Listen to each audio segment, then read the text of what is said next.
Hello everyone, my name is Anil and I am here to present my research topic on influence of post-weld heat treatment on mechanical property of deflect steel and its corrosion behavior. Today I am going to present you the introduction, welding technique of different welding technique, post-weld heat treatment and research design. Which include, let's start with the introduction. In introduction, I would like to explain what is heat treatment. Heat treatment is a controlled heating and cooling cycle which can be used to improve materials properties like mechanical material properties or chemical properties. It can also improve the microstructure through which we can improve the different properties of materials. Next, please. Now let's go to the duplex steel. What is duplex steel? Duplex steel is a steel of having two phases, like gamma iron and alpha iron. So by if microstructure possesses two phases on same ratio, 1:1 ratio, it's considered as a duplex stainless steel. Commonly it's with the ferrite and the austenite 1:1 ratio, but it does possess good combination of mechanical and chemical property, because austenite has a good mechanical property as well as chemical properties. Next, please. Different welding techniques. Now there are so many different welding techniques, but for this research I would like to explain you only two welding techniques, like tungsten inert gas and the other one is a friction welding. Next one. Tungsten inert gas. As you show in diagram, there is an electric conductor, tungsten electrode, shielding gas, arc, solidified weld metal, gas passage, filler wire, and molten weld metal. Now, in this process, tungsten inert gas, tungsten rod is using, which is non-consumable, and with the shielding gas. So it will provide you a good shielding environment by avoiding the foreign materials to enter in it. This process is very much famous with the steel with higher thickness, and have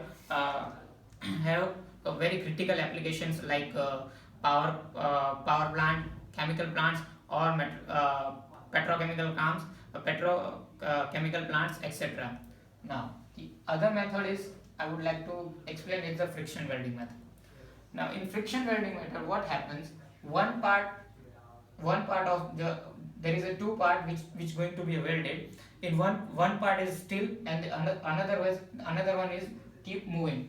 By moving, one is a steel and another one is the moving. So by moving, they create a friction, and due to their friction a heat is generated, and whenever the heat is generated, it will combine together and form a welding. Now if we compare both of this welding technique, I would like to suggest you that friction welding is much better than the TIG, just because of it involves less heat compared to TIG. Now what happens if heat input is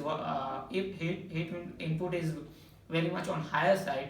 It will generate it will disturb the alpha and gamma ratio, and it will ruin the properties of material. So in this particular welding, the heat generated is less, and the disturb the ratio is less. Now next, please. This is the effect of welding. Now what happened? We all know that welding is a heating and cooling. So whenever the intensive heating is applied, as I said earlier, that the phase ratio is going to be ruined. And what exactly happened to the weld metal? Now this is a weld metal. This part is a welding joint. Now I take half a part to explain you. Now this part is non-affected. Look at the grain size. If you go through right from left, this grain size is non-affected. This is the original grain size of film of base material.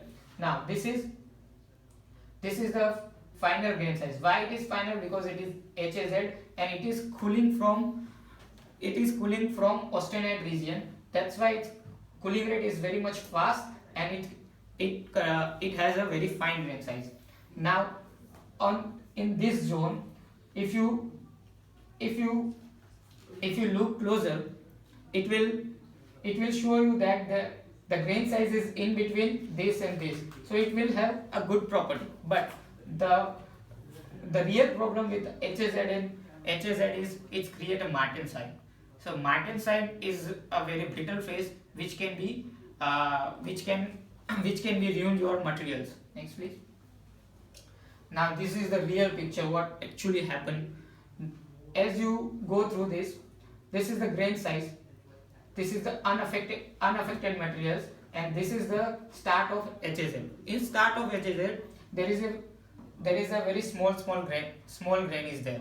Now what happened due to this, material become more brittle, and it is very prone to attract corrosion and a failure from this part and this part. Now this is the core part. If you look at closely, the core part has long and more grain growth, which is very softer. Now the combination of soft and hard will make your material ruined, and it will not help you to perform well. Next please. Now post weld heat treatment. Post weld heat treatment, as you show in the see in the picture, this type of heating burners are hitting the outer surface of welding, by which they can restore their original grain size and their original phases to restore the chemical as well as the mechanical properties. Next please.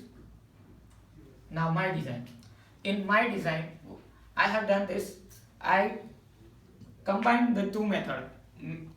So on the same materials, I took three different samples, and on that samples I perform a friction welding as well as TIG welding. Now in both of this, for the same materials and same heating cycle and cooling cycle applied. Heating is always upper critical temperature, and what I have done is the short time period post weld heat treatment. That means I only hold my materials 5 minutes for 3 minutes and 2 minutes. By comparing this, I come to conclusion that the friction welded materials are pretty much well performed, because they have less distortion than the TIG welding. And in result, I would like in results I find that if you take a material less than 50 mm thick, as I have done in my research, the thin materials, it will always best to go with the friction welding rather than the TIG, because TIG produce a higher amount of distortion to the materials than the friction one.